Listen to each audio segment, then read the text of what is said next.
This is the Natimuk climbers from the 1960s when we were teenagers, and we'd pedal our bikes out to the mount with fairly homemade gear. I've got a construction worker's helmet with plastic straps I pinched from a pram at Natimuk rubbish tip.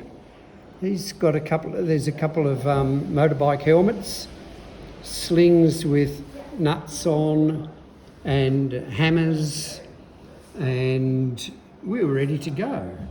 And you were doing a little bit of aid climbing back then too, weren't you? We did. We were learning from these hot shots in America on Yosemite, and we tried it out. Marbuck was one of our early climbs at Arapiles. That's my original rack of a couple of slings with nuts on them. Fantastic. And we progressed from there. And that's Gary's climbing ropes. The red one was dyed red in his mother's copper.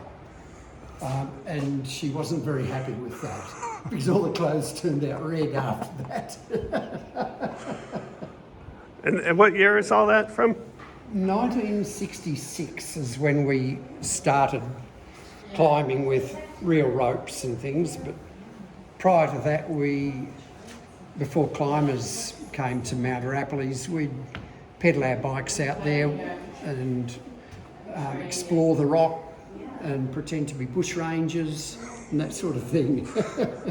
But that looks like an early nylon rope. Yes, it is. Plymouth? Yeah. Plymouth. Kinnear's ropes, probably, in Melbourne. Oh, Number 4. Australian-made nylon. There was a rope factory. I think it still exists in Australia. Oh, wow. Yeah. Oh, Kinnear's ropes. fantastic. Some of the gear, the carabiners and so forth, we had to order overseas. There was no climbing shop in Australia. We'd order them from Graham Tissot in Scotland, and we'd wait about 8 weeks for the gear to arrive by ship. Wow.